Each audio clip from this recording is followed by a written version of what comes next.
In June of 2011, the United States Gypsum Corporation, the company whose sheetrock lines the interior walls of almost every American home, finished building a fence around an entire American town. 8 feet of chain link, topped with barbed wire, enclosing 136 acres. And when it was finished, the United States Postal Service deleted the town's zip code. The town was called Empire, Nevada. It sat on the edge of the Black Rock Desert, about 100 miles north of Reno, at the end of State Highway 447. For years, there was a 2-story sign at the edge of town that read, "Welcome to Nowhere." It was meant as a joke. In June of 2011, it stopped being one. Empire was a company town in the oldest and most literal sense of the phrase. The company owned the gypsum mine. The company owned the plant.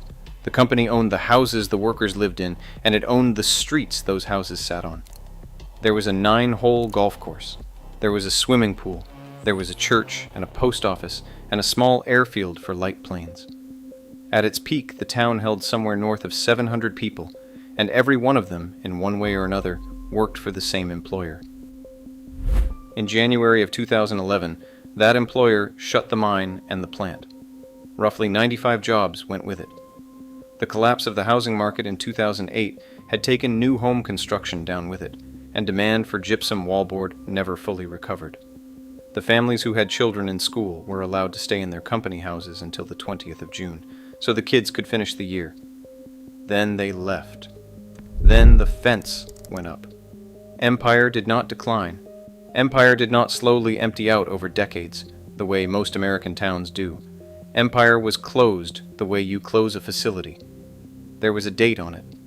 Not since Pullman, Illinois, the model company town George Pullman built outside Chicago in the 1880s, and which the company liquidated after a strike and a court order, has a company town closure been quite so deliberate in its finality. Hold that in your head, because this video is not about Empire, Nevada. It's about a town in northwest Oklahoma called Southard, and about what happened there in July of 2026. Southard sits in Blaine County, in the northern half of Oklahoma, out where the wheat country starts to break up into red dirt and low mesas. The nearest county seat is Watonga. The nearest towns of any size are Okeen and Cherokee and Kingfisher, and none of them are large. There is gypsum under this ground.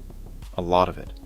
Gypsum is the soft white mineral that becomes plaster and later becomes wallboard, the drywall, the sheetrock that lines the interior of essentially every house built in America in the last 80 years. It is one of the least glamorous materials in the modern world, and one of the most necessary.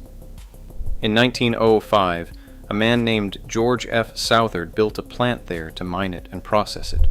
That is where the name comes from.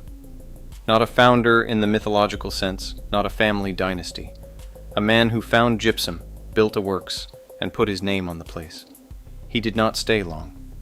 By 1910, he had moved to Enid, about 60 miles northeast, where he built himself a house on East Pine Street. That house is still standing. It operates today as a bed and breakfast. You can book a room in it. And in 1912, 7 years after he opened the plant, George Southard sold the gypsum operation and walked away. The town kept his name anyway. It has carried the name of a man who cashed out for 114 years. What replaced him was a corporation, and the corporation stayed.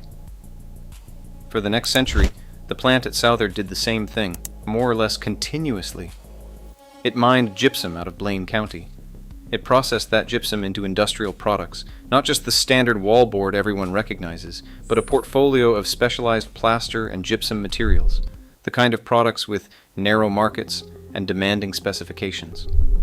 One of the original structures is still there.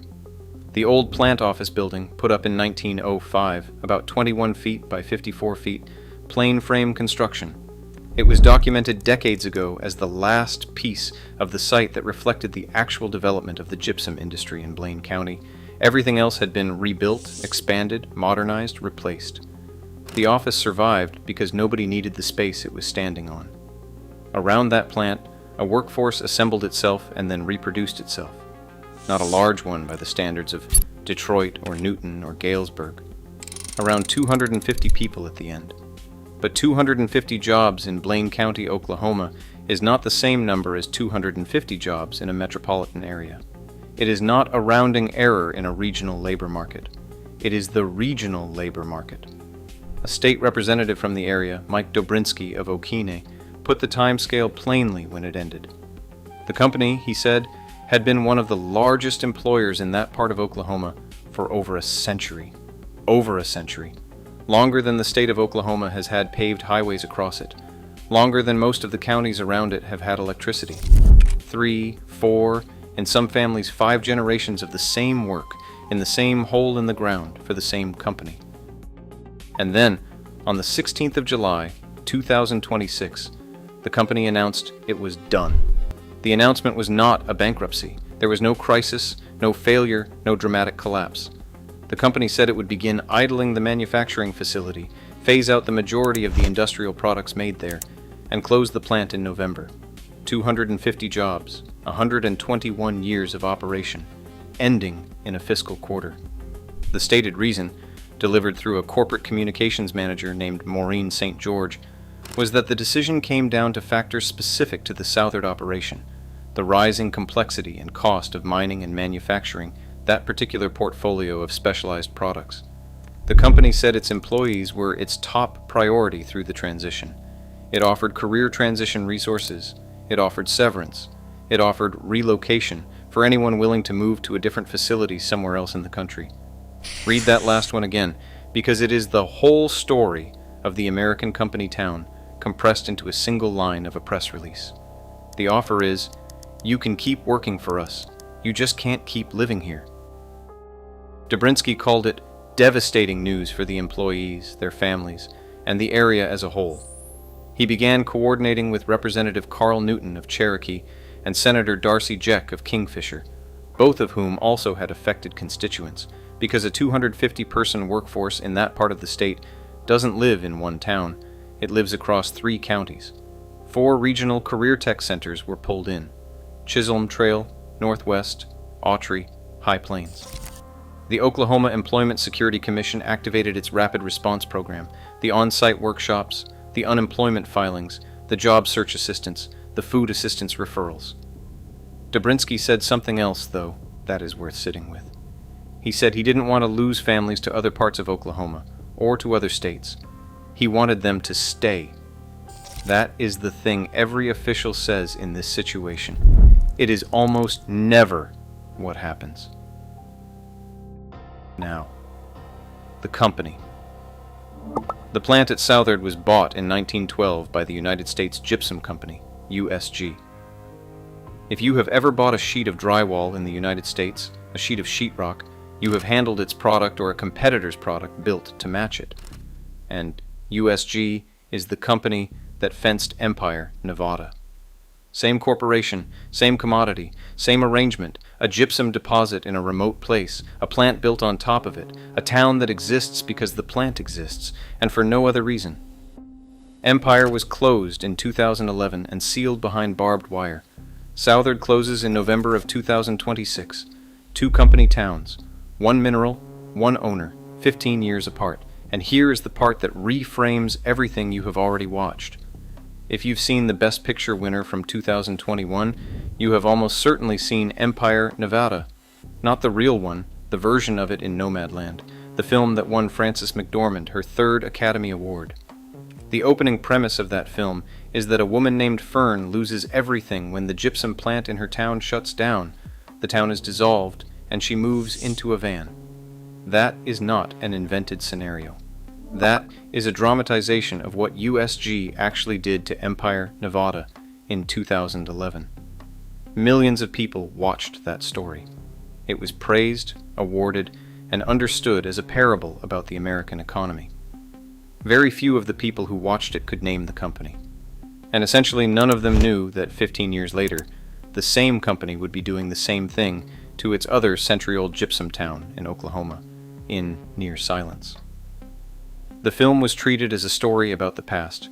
It was a preview. There is one more layer, and it matters for how you read the corporate statements.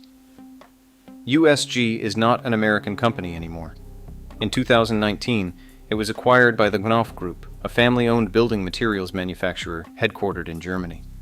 So the entity issuing statements about escalating complexity and product portfolio rationalization at a plant in Blaine County, Oklahoma, a plant that predates the First World War, that predates the company's own name on the deed, is a subsidiary of a German group, communicating through a Chicago office. This is not a scandal. Knauf did not do anything unusual, and there is no evidence the closure decision was anything other than what the company said it was, a specialized, high-cost operation that stopped making sense on a spreadsheet. That is precisely the point. Nobody in this story is a villain in the theatrical sense. There is no memo, no conspiracy, no cackling executive. There is a plant that was expensive to run, and a portfolio that was rationalized, and a line item that was removed.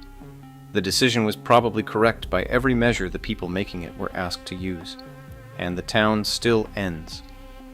That is the mechanism this channel keeps documenting, from Newton to Galesburg to North Canton, towns that have appeared in earlier videos on this channel, and it does not require anyone to be evil. It requires only that the entity making the decision be structurally incapable of counting the thing being destroyed. A gypsum plant's operating cost appears on a balance sheet. 121 years of a place appears on nothing. Empire, for what it's worth, did not stay dead. In 2016, as a different operator, the Empire Mining Company, bought the mine and the town and partially reopened both. As of the 2020 census, the population was 47 people. It is a company town again, under new ownership.